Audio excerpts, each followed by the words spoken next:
Morning friends, आम्ही दोघी बहिणी चॅनलवर आपलं स्वागत आहे। तर आज मी तुम्हाला दाखवणार आहे आमच्या कोकणातली पारंपरिक रेसिपी जिचं नाव आहे केळीचे उंबर। त्यासाठी लागणारं साहित्य आहे 2 केळी, 2 वाटी गव्हाचं पीठ, 2-3 चमचे तांदळाचं पीठ, 2-3 चमचे रवा, चवीनुसार मीठ आणि 1 वाटी गूळ। रवा ऑप्शनल आहे, रव्याने आपल्या उंबरला एक क्रिस्पीपणा येतो। आता आपल्याला प्रथम एका बाउलमध्ये 2 केळी घ्यायच्या आहे व त्या छान स्मॅश करून घ्यायच्या आहेत। केळी आपल्याला एकदम छान स्मॅश करून घ्यायची आहे। आता आपली केळी छान स्मॅश झाली आहे, हे तुम्ही बघू शकतात। केळीमध्ये आपल्याला गूळ टाकून घ्यायचा आहे व तो छान स्मॅश करून घ्यायचा आहे। स्मॅश करताना गुळाचा खडा राहता कामा नये म्हणून हाताने प्रॉपरली आणि छान व्यवस्थित स्मॅश करून घ्यायचं।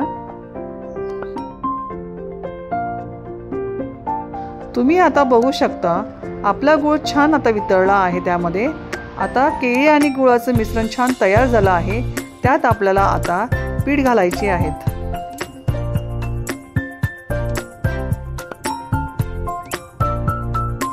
आता आपल्याला एका बाउलमध्ये गव्हाचं पीठ घ्यायचं आहे। त्यात थोडंसं मीठ, 2-3 चमचे रवा, 2 चमचे तांदळाचं पीठ, हे सर्व आपल्याला छान एकत्र करून घ्यायचं आहे। व एकत्र झाल्यानंतर गव्हाच्या पिठामध्ये आपण जे गूळ व केळीचं मिश्रण तयार करून ठेवलं होतं ते आपल्याला यात मिक्स करायचं आहे। छान आपल्याला ते चमच्याने मिक्स करून घ्यायचं आहे। आपलं पीठ आता छान भिजवून झालं आहे।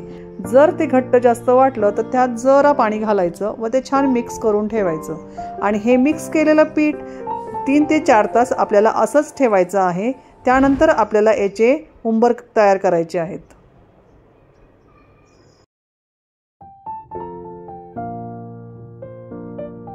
हे पीठ आपण आता झाकून ठेवूया। गॅसवर प्रथम आपण कढई ठेवूया। आपल्याला आता तळण्यासाठी तेल घालायचं आहे कढईत। तेल गरम झालं की आपल्याला त्या तेलामध्ये उंबर सोडायची आहेत।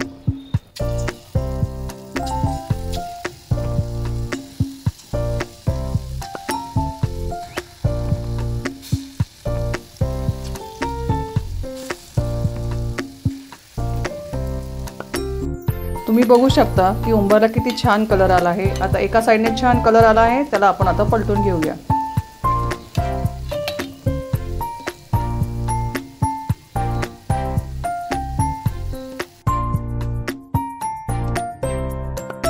उंबर तळण्यासाठी खूप जास्त वेळ लागत नाही, एक 5 ते 6 मिनिटात आपले उंबर छान तळले जातात। तुम्ही बघू शकतात उंबर किती छान तळले गेले व त्याला कलर पण किती छान आलेला आहे।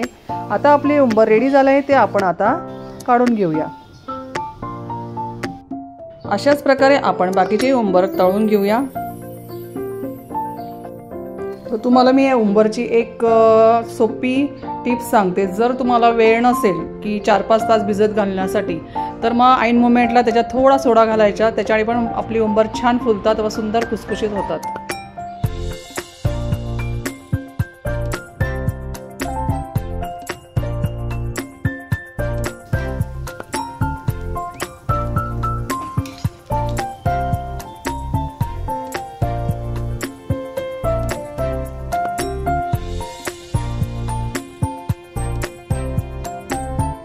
गौरी गणपतीसाठी कोकणात होणारी ही पारंपरिक रेसिपी केळीची उंबर तुम्हाला ही कशी वाटली हे आम्हाला नक्की कळवा।